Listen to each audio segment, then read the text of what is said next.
Bonjour à tous, nouvel épisode du CQFR. Shai, cette nuit, on a eu une vraie nuit de basket, playoff. On a eu 2 matchs avec une intensité folle, mais surtout un suspense assez dingue sur la fin. Il y a eu 3 matchs en tout, hein, mais il y en a 2 particulièrement qui se sont terminés dans des conditions épiques. Et je te propose qu'on commence avec le dernier de la soirée, celui entre les Lakers et les Nuggets. Victoire des Nuggets 101-99. C'était carrément un thriller avec un panier au buzzer de Jamal Murray. Jamal Murray qui a crucifié les Lakers, il les a achevés, il a conclu le comeback des Nuggets pour une victoire donc de Denver, la deuxième dans cette série, 2-0 pour Denver. Ouais, quel match, et quelle fin de match surtout, le dernier carton, il était assez fou. Tu as LeBron James qui fait un 4e carton totalement dingue, on va pas reparler de son âge et tout ça, mais offensivement, c'était impressionnant, il rentrait tout, il a mis des shoots extrêmement, enfin des tirs à 3 points, des drives, enfin tout rentrait, tu as l'impression qu'il ne pouvait pas faire plus que ça, et c'est un peu le sentiment avec lequel je ressors de ce match du point de vue des Lakers, c'est que je sais pas ce qu'ils peuvent faire de plus que ça. C'est-à-dire mener de 15-20 points contre Denver, et malheureusement pour eux, perdre à la fin, alors que leurs meilleurs joueurs sont là. C'est-à-dire que LeBron fait un bon match, un bon 4e carton notamment. Anthony Davis fait ce qu'il peut, c'est lui qui prend le shoot sur la tête, le shoot de Jamal Murray qui est magnifique, et qui le prend sur la tête. Moi, je ressors de ce match-là avec ce sentiment-là. Ils ne sont pas pour rien sur 10 défaites de suite contre les Nuggets. Il y a un truc psychologique qui fait que Denver a l'ascendant, et même en étant mené assez largement, ne plie pas et arrive même à renverser la situation.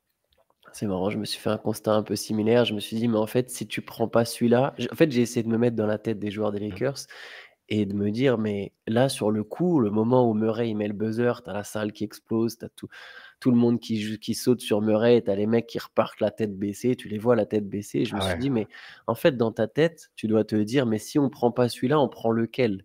Tu vois? Et l'ironie, c'est que pourtant, celui-là, ils sont tout proches de le prendre. Ils ont 20 points d'avance au cours de ce match, 15 à la mi-temps, 10 au début du 4e quart-temps. Et alors, il y a un comeback des Nuggets, mais ce comeback des Nuggets, il se fait en 2 temps. Je sais qu'à un moment, ils reviennent à 83-81, les Nuggets. LeBron, il répond avec 2 paniers à 3 points. Tu l'as dit, LeBron, il met 12 points dans le 4e quart-temps. Il a été énorme. Il y avait on parle souvent du two-man game entre Murray et Jokic, on va pouvoir en parler, hein, c'est le meilleur duo de la ligue. Mais il y a un two-man game LeBron-Davis sur cette fin de match où ça marche très bien. C'est-à-dire que même encore plus tard, Michael Porter Jr., il égalise à 95-95. Il y a vraiment le momentum qui est en faveur des Nuggets. Il y a plein d'équipes qui craquent à ce moment-là. Non, les Lakers, ils marquent encore. Ils marquent un panier. 97-95, Murray il met 2 lancers, il remarque un panier 99-97, et c'est là après où Murray met deux tirs à mi-distance d'affilée. Et les Lakers avaient tout fait, ils ont assumé, hein, les 2 stars, hein, parce que c'est LeBron Davis, ils ont tout fait pour défendre le pick and roll Jokic, Murray. Donc le premier tir, Murray il le met sur LeBron, le deuxième sur Davis. Et tu te dis, tu passes si près, et d'un autre côté, tu as l'impression de te dire, mais si tu perds celui-là, lequel tu vas gagner, quoi. C'est ça, mais alors tu as raison, Murray, effectivement, il met des paniers importants, mais Jokic et même Michael Porter Jr., son panier à 3 points, là, je trouve que celui-là, il est un peu désespérant parce que les Nuggets gèrent un peu mal cette possession. C'est une relance, ils essaient de relancer super vite. Jokic, il est en bout de pouce, comme on disait quand on jouait à la PlayStation, tu as l'impression qu'il va la perdre, il est vraiment au bout du truc. Il arrive à lancer vers Aaron Gordon qui fait un sauvetage. Ça, c'est une action décisive pour moi, tu vois, c'est pas du tout. On va pas en parler, mais il est à la limite de la sortie et il arrive à la remettre sur Porter, qui est un shooter exceptionnel et qui la met sous pression.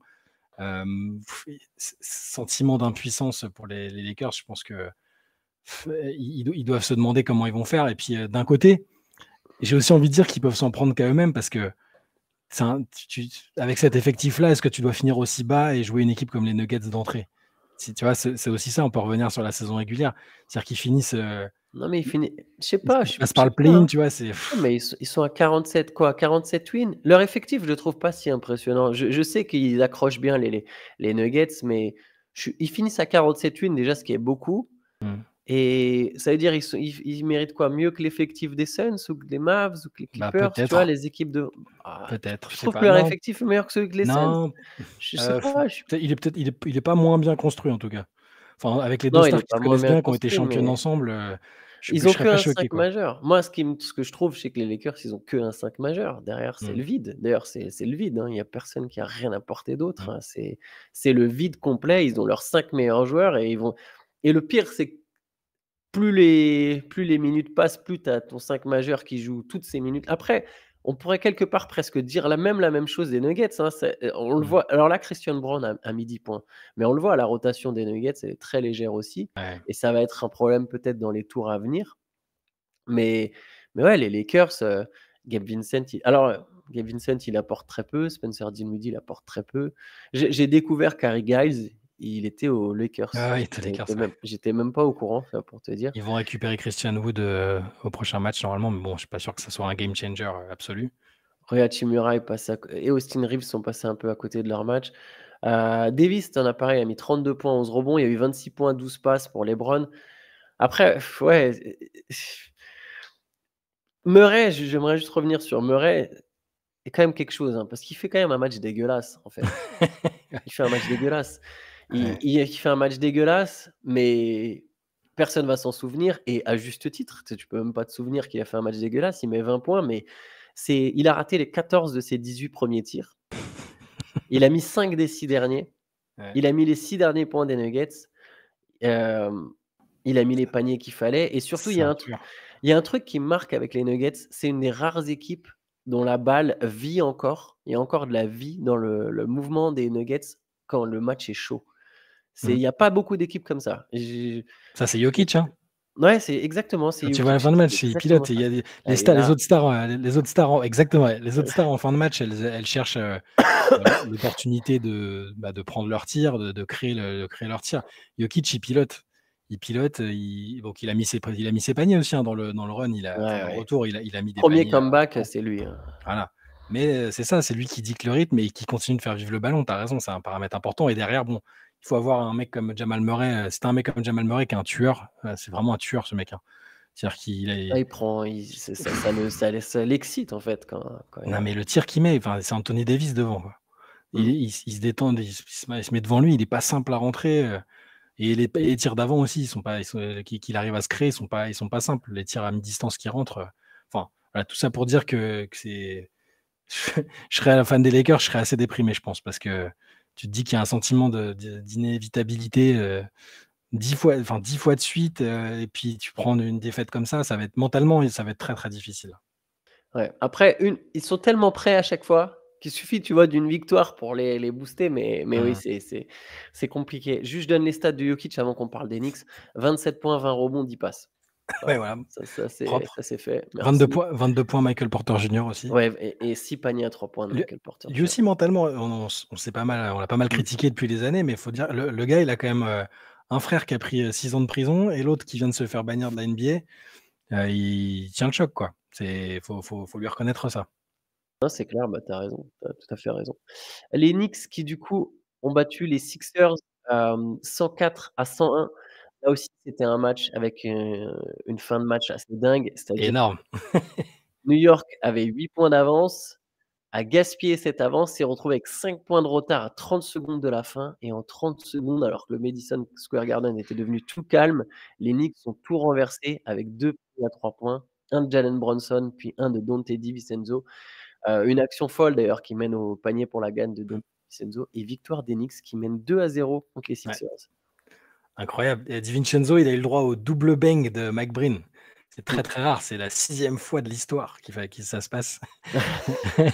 J'ai vu les stats, le mec était fou: «Ah, il a eu le droit au double bang, incroyable» et ouais, fin de match totalement taré, tu as raison, le Garden avait abdiqué, et puis derrière, ouais, il se passe ce qu'il aurait pas dû se passer, enfin, si les Sixers avaient réussi à verrouiller le match. Je sais que Nick Nurse s'est plaint qu'il avait pas eu le droit de poser un temps mort, enfin que les arbitres lui l'avaient pas, soit ils l'ont pas vu, soit ils l'ont pas autorisé, je sais pas, mais il était fou, je crois que les Sixers ont déposé une sorte de recours pour, l'arbitrage des 2 premiers matchs. On sait que ça ne mènera strictement à rien. Pourquoi c'est toujours les équipes de Daryl Morey qui font ça, quoi? Mais bon, enfin, C'est ça, ils envoient des rapports, sur, l'arbitrage, sur des équipes, sur comment des équipes sont arbitrées. Bon, passons, c'est pas très grave. Mais cette fin de match, ils auraient pas dû elle aurait dû être mieux gérée, Philly avait fait ce qu'il fallait. bah, surtout Embiid la est progression sur le panier de ouais, DiVincenzo, quoi. ouais, c'est ça. Mais Embiid et Maxi avaient fait le job, hein, à 34 points pour Embiid, 35 pour Maxi. Et ouais, la fin est un peu irréaliste parce que t'as Brunson qui a pas mis un caramel du match. Il était pareil, ça fait 2 matchs qu'il est en difficulté. Brunson, Mm. il est plutôt bien géré, bien défendu. Il marque à 3 points dans le corner, donc ça revient à 2 points déjà une première fois. Et après, Josh Hart, hop, qui chipe le ballon à Maxi qui était un peu négligent sur le coup. Et derrière, ça conduit à ça. Hartenstein, très important dans le money time aussi, parce qu'il prend un rebond, Bah, c'est lui. il reprend le rebond. Ouais, parce que c'est ça, parce qu'en fait, quand il vole le ballon, il y a une première tentative de Ouais, DiVincenzo qui est qui rate. ratée.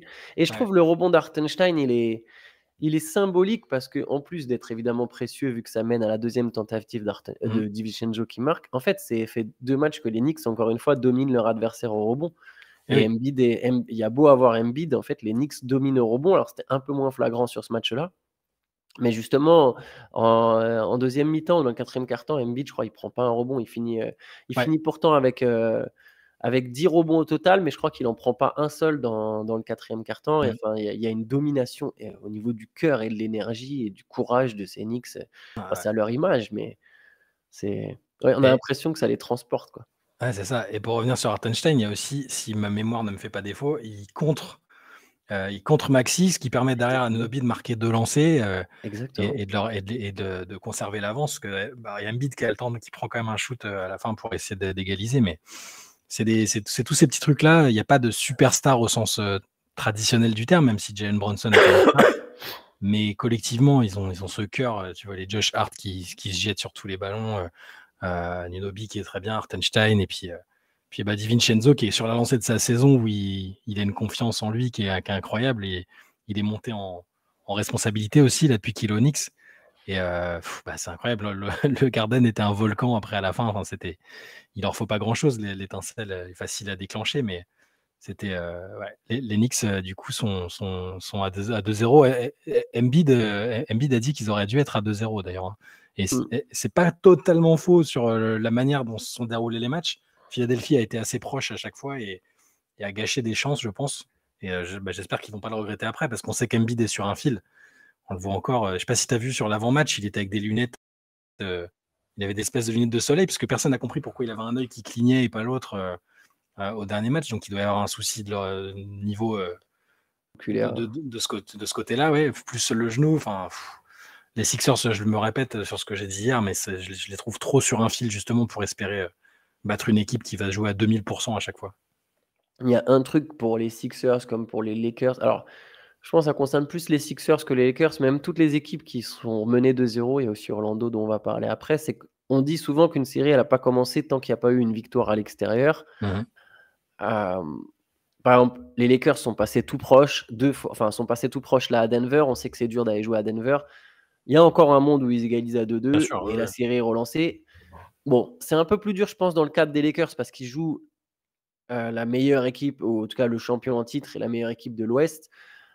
Pour le cas de Philly, si dans la tête d'Embiid et de ses coéquipiers, ils se disent c'est nous là, on est meilleur que les Knicks à la base, c'était nous les deuxièmes, tu vois, je veux dire, on a déjà des équipes qui remontent un 2-0, ça existe, Oui, oui.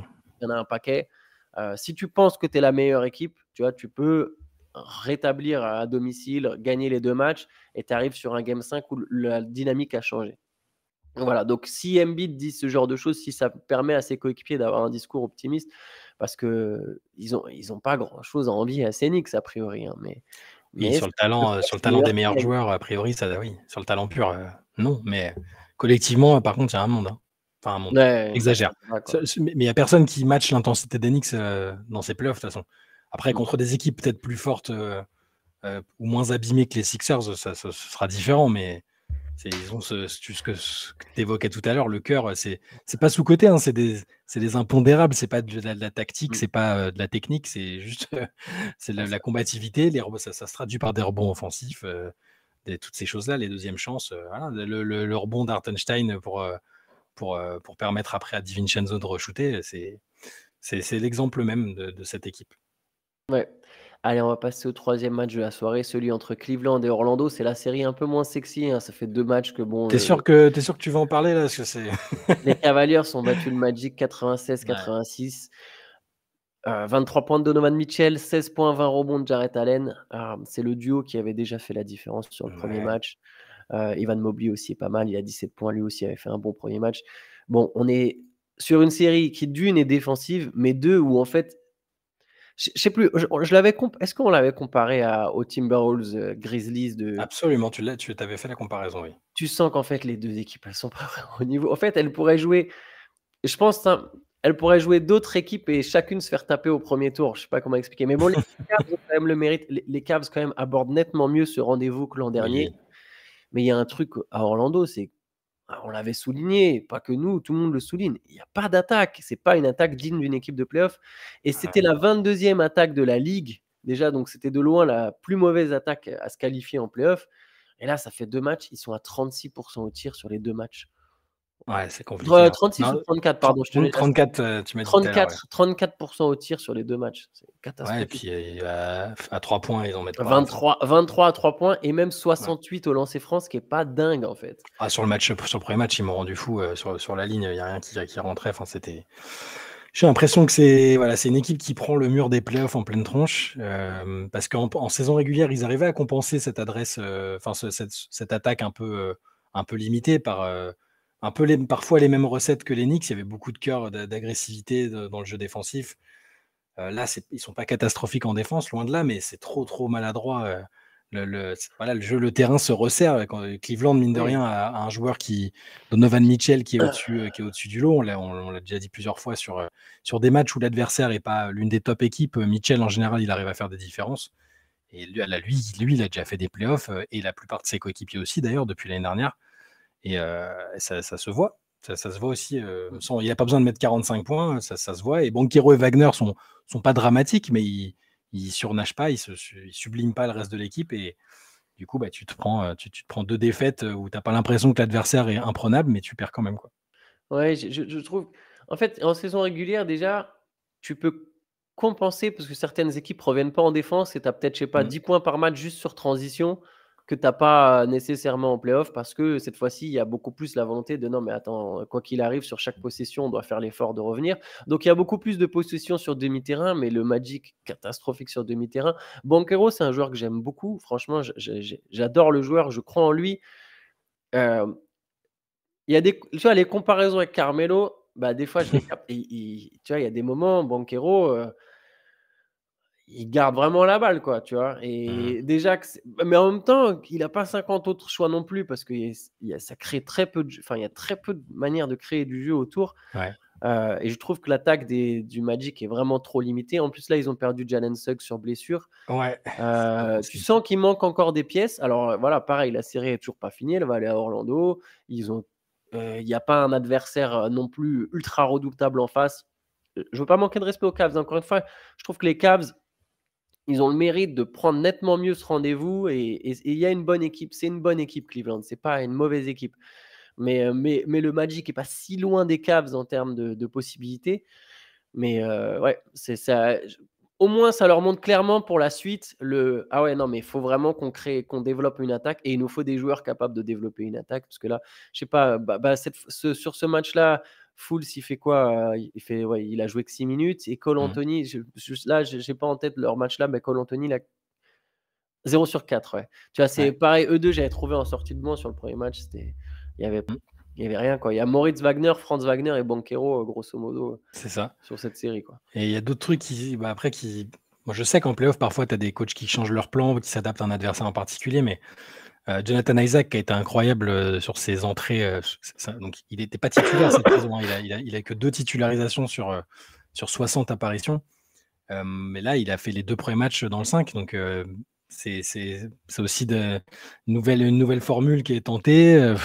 Wendell Carter, avec les blessures qu'il a eues cette saison, malheureusement, il a perdu sa confiance. Il est moins à l'aise.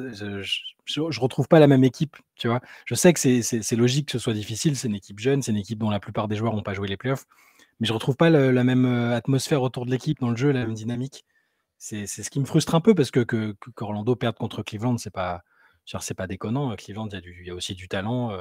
Il y a une année de plus d'expérience vis-à-vis des playoffs, mais J'aimerais revoir l'équipe d'Orlando qu'on a vu en saison régulière, tout bêtement. Je sais pas si ça passe par un changement de 5, par une autre façon de jouer, mais j'aimerais bien que les matchs à Orlando soient synonymes de voilà, qu'on puisse retrouver cette équipe. Ce que je trouve ironique, c'est que j'aimerais les voir courir à fond, en fait, sans vouloir faire un match fou, mais juste Mmh. parce qu'ils n'arriveront pas à marquer sur. Si c'est une série sur demi-terrain, les Cavs ont beau, enfin, gagneront à chaque coup, parce que Oui. Mitchell, il va faire des diffs, Garland, il va faire des Mmh. diffs. Il va falloir trouver une autre méthode. Et moi, je pense qu'ils ont besoin défendre comme des tarés, ce qu'ils savent faire, mettre de la taille, mais après, derrière, courir, quoi. Essayer Mmh. de surprendre les Cavs en mode, ah bah tiens, regardez, on court, on va jouer vite et marquer des. Ouais, quitte à des fois prendre des tirs rapides et miser sur le fait qu'ils seront suffisamment athlétiques pour tenir le choc. Je sais que ça peut paraître contre-productif de se dire, bah, tu veux enflammer un peu le match alors que tu es enfin, pas contre-productif, mais pas naturel de vouloir enflammer un match alors que tu es pas une grande attaque. Mais Ouais. là, sur jeu placé, c'est mort. Le Magic, ils peuvent pas gagner. Au mieux, ils en gagnent 2, mais c'est pas possible de gagner la série, quoi. J'ai un peu peur aussi, ouais, malheureusement. Ce soir, il y a 3 matchs. Il y a un Phoenix-Minnesota, Indiana-Milwaukee. Ces 2 équipes, donc Phoenix comme Indiana, vont chercher évidemment à égaliser dans la série, tout comme Dallas qui se déplacera à Los Angeles. Les Clippers qui avaient fait forte impression. Il y a un match dans le match. Dans cette Mmh. série, c'est celui entre James Harden et Kyrie Irving. C'est un duel, enfin plutôt c'est 2 joueurs que vous avez abordé longuement dans le podcast avec Ouais. Théo. Je vous invite à écouter ça, ça a été posté hier, Mmh. donc le podcast Rivers, voilà, où ça parle de James Harden et de Kyrie Irving. Ça sera le match phare de la soirée. Je pense que c'est celui que j'essaierai de regarder, de Mmh. Mavericks Clippers. Moi, c'est la série qui m'intrigue le plus et j'ai été très déçu personnellement du jeu des Mavs sur ce premier match. J'ai fanfaronné pendant que tu étais pas là hier, j'ai dit: «Ah, je l'avais dit», alors que je sais que ça se Ouais. finira pas comme ça, hein, je déconne, mais Bah, c'était les bien. Mavs étaient vraiment retombés dans leur travers, moi, Ouais, j'avais trouvé ça. mais Alors les ils peuvent Clippers pas font un faire match pire, hein. parfait, hein. Je suis pas sûr Ouais. que les Clippers refassent ce match-là à chaque fois, mais Non, mais les Mavs refont enfin, en théorie, ils peuvent pas faire moins bien que ce qu'ils ont fait là, collectivement, individuellement, quasiment. Je pense que ce match 2 sera plus intéressant. La série va vraiment se lancer ce soir, cette nuit, je pense. et d'ailleurs, petite info, il n'y aura sans doute pas Kawhi Leonard, encore une fois. Et vu comment c'est parti, ça sent le truc où à chaque match, tu auras l'info de: «Ah, Kawhi Leonard sera pas là». Ouais. Il est questionable, je crois, pour le match 2. Alors questionable, c'est quoi? C'est dans Il y a un l'ordre, faux c'est quoi? ami Il y il y a a un faux doubtful, il y a un faux ami dans le lot, je sais plus lequel c'est, parce il y que a tu sais, il y pro a doubtful et ouais, il y a probable et questionable aussi, je sais plus, je sais jamais. Ouais, questionable, c'est peut-être le moins probable de ceux qu'on a dit là. OK. Bon, bah, ouais, voilà. Il y Bah, aura sans doute pas Kawhi Leonard, quoi.